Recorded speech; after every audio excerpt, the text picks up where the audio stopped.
come around to say hello. One-on-one, I'm so fly. You took a nosedive. Careful when you play on my level. For you, it's so. Hey, hello. Motorola Razr 50 Ultra. Flip the script. Hello, Moto. Abhijit Iyer Mitra, are we forgetting the world that we are living in? I'm not only blaming the opposition, because even the BJP, when Siddharth Yadav says, look at the number of unicorns, look at the investments, yes, it's been good so far, but the current situation should worry every Indian. What's the road ahead is something that we all need to sit back and worry about. But instead of sitting and looking at that road ahead, we've had it good so far. But is it going to be this good? Are we looking at oil price hikes? Is that going to wipe off 1 or 1.5 percentage points from our GDP growth? These are scenarios that we need to look at. But instead, what are we doing? We are looking at pulling each other down and in a totally mindless manner, as the opposition in India is doing. Where do you think the truth really lies, Abhijit? Somewhere in the middle? I'm afraid it's not somewhere in the middle. The problem here is, I take the SP gentleman's criticism very well. There is a lot to do on the economy, a lot of liberalization to be done. But when the farm laws were enacted, who opposed it? When the labor laws were enacted, who opposed it? When the new land laws were tried to get enacted, who opposed it? See, you can't be like Pakistan, hunting with the hounds and running with the hares. You oppose every piece of reform that comes in, and then, you want to continue. I mean, it's Samajwadi Party means what? Socialist Party. You want socialism to continue, but then, you criticize it on the basis of a market economy. Aise to nahi chalega, na? Now, let me go to the specific criticisms, because this is very curious. I am actually right now on the IMF lending page. Do you know the highest annual lending of the IMF to Pakistan happened when the former leader of the SP, Mulayam Singh Yadav ji, was Defense Minister of India. In October 1997, not one but two loans were given in that October, totaling about 1 million SDR. Do you know the biggest single loan given to Pakistan ever was happened from 2008, November 24, 2008 to September 30, 2011, totaling about 7 million SDRs. The second biggest tranche was given between 2013 and 2016. Who was in power at that time? So honestly, I don't agree that, the government in power in India is responsible for the IMF giving loans. But what was Mulayam Singh Yadav ji doing when he was defense minister, sitting in the Security Committee of Cabinet? What was Manmohan Singh ji doing when they were sitting in the Security Committee of Cabinet? Second, if this has been such an absolute disaster, like Sanjay Jha says, and by the way, congratulations to you, Navika. After 6 years of asking Sanjay a question and not getting an answer, your unbroken record continues. But let me continue with this. When Kargil happened, is Kargil a defeat because Nawaz Sharif got to spend a whole week in Blair House being wined and dined by Bill Clinton? Now, in 1965, what happened? We were attacked by the Pakistanis. What did the Americans do? They imposed sanctions on both of us. Was that such a great triumph for India? In 1971, it got even worse. When Indira Gandhi was Prime Minister, they actually sent their aircraft carrier against us. They moved resolutions against us, which the USSR had to veto. George Bush Sr., the father who preceded Clinton, called India the aggressor when he was moving those resolutions in the UN Security Council. In 1948, when Nehru was Prime Minister, Dean Rusk was openly calling for sanctioning India. The British officers were commanding the Pakistan army. That wasn't a disaster. But apparently this is a disaster. Now tell me, see, everything is relative. I will completely agree with Sanjay Jha that this was a disaster. If you can show me on a scale how this was a relative disaster. I will completely agree with our friend from SP.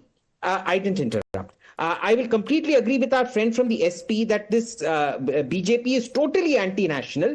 If he can show me how Manmohan Singh and Mulayam Singh Yadav were any less anti-national for approving the two biggest tranches and the two quickest tranches of loans to Pakistan ever given. Can I quickly answer him? Okay, Sanjay Jha first. Anwar Pasha, I'm coming to you. Sanjay Jha first. And also, Sanjay Jha, while you're answering that, please, in 2005, the IAEA resolution on non-compliance, India votes against Iran.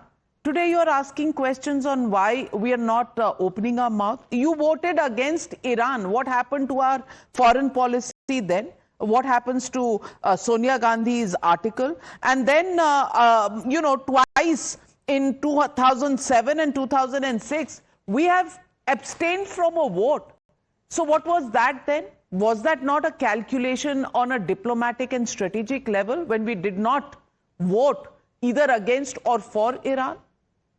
Navika, I'll answer it very succinctly. Point number one, General VP Malik, since I think Abhijit mentioned about the Kargil war, let me remind Abhijit that General VP Malik, who was the general during the Kargil war, went on record when the military ceasefire was announced with Pakistan by Donald Trump. May I repeat that again for the benefit of your viewers, saying what was the whole purpose of the operation if it was called off so abruptly. It's a tweet in the public domain. And this comes from the highest decorated military officer of our country.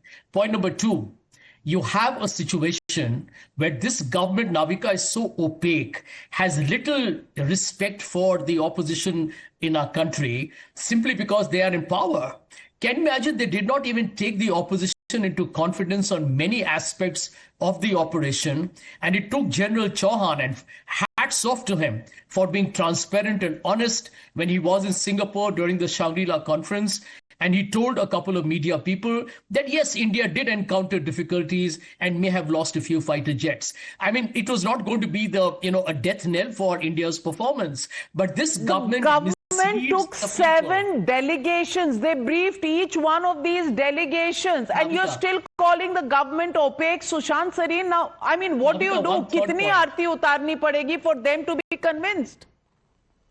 So, look, you can't convince them because they don't want to be convinced, which is fair enough. That is the way they will do their politics. I don't grudge them that. But I would only hope that they would speak on facts. Now, General Malik could have tweeted whatever he tweeted. That does not mean that he is necessarily the repository of all the wisdom in the world, especially at this point in time. And I'll tell you the reason why, and this is despite enormous respect for General Malik and the services he has rendered, and I know him personally. But I'll tell you the reason why. When people say, what was the reason for calling a ceasefire?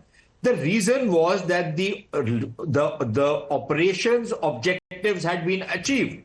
You took out the terror bases. That was the objective number one. And the objective number two was that if Pakistanis hit back, you are going to control the escalation dominance.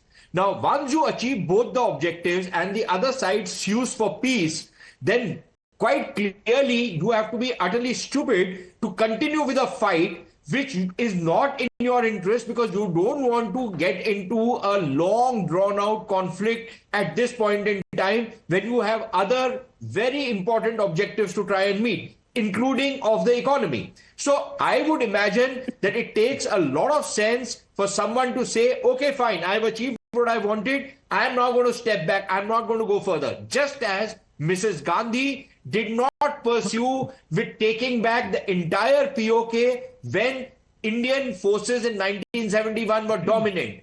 We had already broken Pakistan. Pakistan was demoralized. It was on its last legs. And yet she stopped where she stopped. There were other pressures also. But I think she did a sensible thing at that point of time.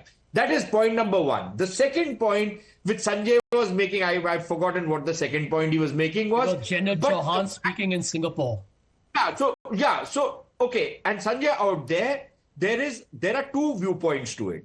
I am of the viewpoint that, look, even if you have suffered a loss, I don't see any reason why you need to hide it. In fact, you should be open about it, and you should say, okay, fine, if I've lost 2 or 3 aircraft, I'm going to come back with even a greater force and beat the hell out of you.